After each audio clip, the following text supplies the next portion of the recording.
today's video, I am going to update my Kasyalo loan. So, kumusta na nga ba itong Kasyalo loan ko dito? So, recently lang nag-share po ako ng application ko sa aking Kasyalo loan app. No? I-share ko sa inyo yung full process on how I applied. So, meron siyang hinihinging mga ID. So, basic lang naman. Kasi like other loan apps po, ganun lang din naman yung application. Basic application lang din naman po. So, yun yung mga ID po na hinihingi ni Kasalo po. So, meron siyang primary IDs and then secondary IDs kung sakaling wala kang primary IDs. So, wala po siyang income document po na hinihingi po. So, only the personal information, your current address, your work information mo. So, mga ganong basic lang din naman. Anyways, kung hindi nyo pa po napanood yung application ko doon sa first try ko po na na-approve po agad ako sa Kasyalo, no? So, ilalagay ko na lang po sa description box yung link para hindi na po kayo mahirapan maghanap. So, i-check nyo na lang po sa description box and then para ma-direct na po kayo sa mismong video po na yon. By the way, no, for your information po, si Kasyalo is a very legit loan app po ito, no? Of course po, hindi po lahat naman po ng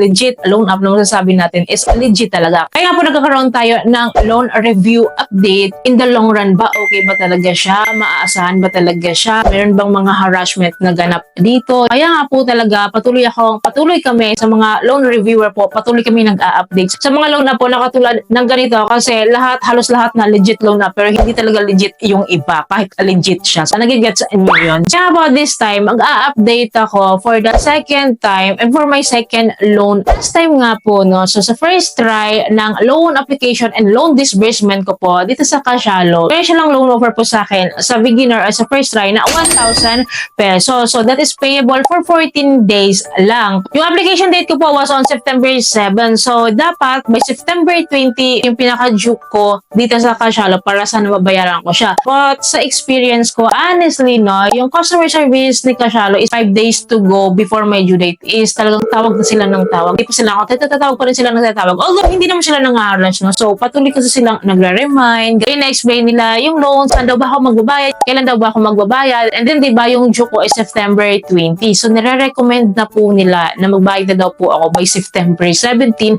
para daw po hindi masira yung credit records ko, para ma-maintain ko daw yung payment history ko po dito na kahit pa paano daw advance daw ako magbayad. So, okay lang naman kung papaabutin ko siya ng September 20. Pero yun yung recommended daw nila, September 17. So, dumating sa September 17, tawag na naman sila ng tawag dahil nga daw po nagsabi ako na makakapagbayad ako sa September 17. So, nagbayad na daw ba ako? So, ganun po ang kulit nila talaga. Yun lang naman yung ayaw ko, yung sobrang kulit. Ang kulit pa ulit-ulit. Hindi naman ganun yung ibang loan app like Bill is, diba? Dahil nalibad ba na ako kay Kasyalo, no? So, binayaran ko na siya. So, on how I pay it, so, ipapakita ko sa inyo. First, after pay, makikita natin yung ating bagong loan offer sa kanila and kumusta nga naman ba yung second loan ko dito. So, by the way, mabilis lang naman tong magbayad. Dito sa Kasyalo, open lang natin tong app ko. Click lang po natin tong My Loan. Ito po yung aking amount to pay. And then po, nakalagay dito na mag-due date nga ako September 20 na. So, September 17 today. Meron po ako amount due na 1,094 pesos. Click natin tong pay now. And then po, marami siyang payment channel po dito. So, of course, dahil sa GCash is live. So, punta tayo kay GCash. So, dito, mag-instruct sila kung paano bayaran. So, that po, punta tayo sa aking GCash account. Natin yung bills. And then, search biller po tayo. Tapin natin si Kasyalo. And fill up natin yung form dito. So, meron pala siyang charge na 20 pesos. Ang laki. Fill up natin itong amount to pay, 1,094.61. And then, enter natin yung loan ID and then the mobile number. So, next tayo. Then, confirm lang natin itong details dito. Then, agad-agad naman po, bibigyan tayo ng resibo. So, anyways, nag-inform na rin sa akin agad si Kasyalo na na-receive na daw po nila yung payment. Of course, balik tayo sa Kasyalo loan account. So, yun na po agad dito, you don't have a loan na. Kasi nabayaran ko na nga po. So, nakalagay dito, paid na ako. So, clearly, wala na akong loan. So, balik tayo sa dashboard niya. So, nakalagay pa rin po dito na pwede pa ako makapag-cash loan from 1,000 to 11,000 pesos. So, click natin itong apply now. Then, makikita po natin dito na meron akong offer na up to 2,000 pesos. So, mababa lang yung increase ni Kasyalo, no? So, nandito pa rin naman yung choices ng amount to disburse ko dito. Like, ang minimum niya is 1,000 pesos. Then, may 1,500 din ako. And then, ang maximum niya is 2,000 pesos. Pero, ang maganda po dito, na-unlock ko na po yung 45 days to pay. So, anyways, no, meron po akong total amount due dito. So, ito po yung kasama na ang interest sa 2,000 pesos po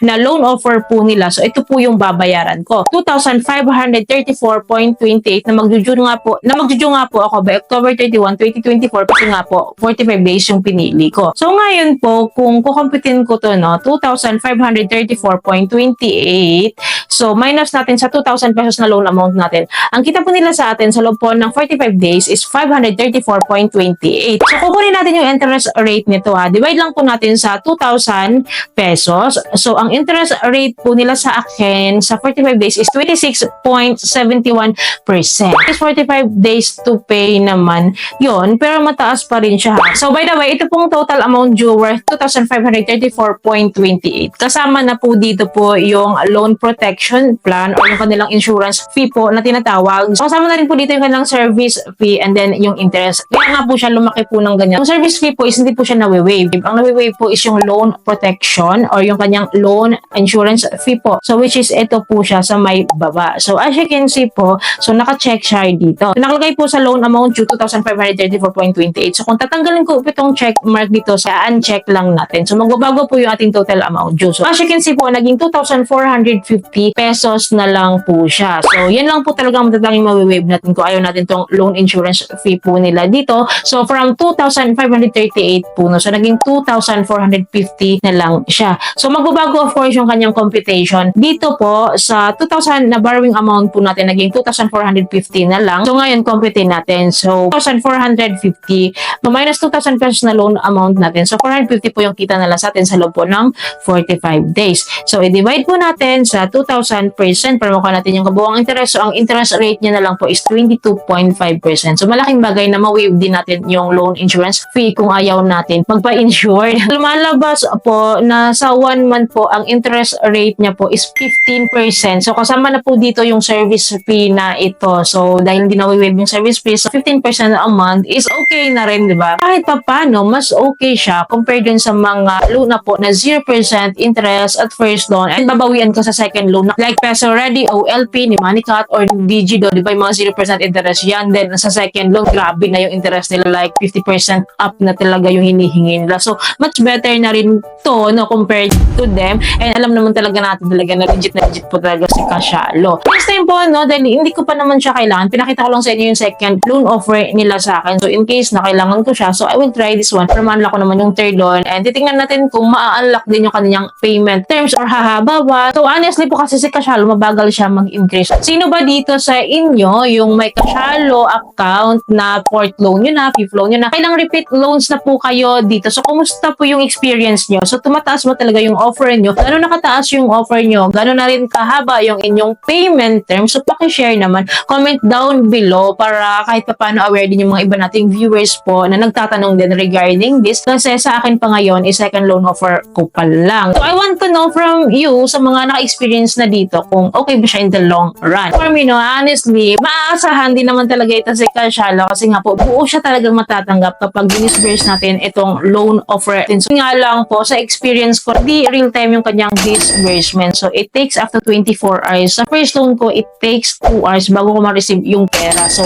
hindi siya real time. And sabi po nila, ang bad side po dito sa Casialo, once po na nag-disburse po tayo, hindi daw po lahat is na-approve. So disbursement na po no, hindi pa na-approve. So meron at meron pa rin daw pong nade-decline dito. So yun lang yung mga bad side niya. So update na lang ako sa inyo regarding Casialo kung magkakaroon po ng changes dito, and i-update ko kayo regarding sa account ko if ever na makapag-decide ako makapag-disburse dito for the second loan kung ma-approve ba tayo. Kaya update ko kayo, i-share ko yan sa inyo. Kaya dapat po nakasubscribe kayo and click nyo yung bell button para lahat po ng videos ko is updated and notified po kayo. So yun lamang po. I hope po may natutunan kayo sa video ito. I hope nakatulong tong video sa inyo. Kung nagustuhan niyo yung video, please don't forget to like and share. Thank you for watching this video. Bye!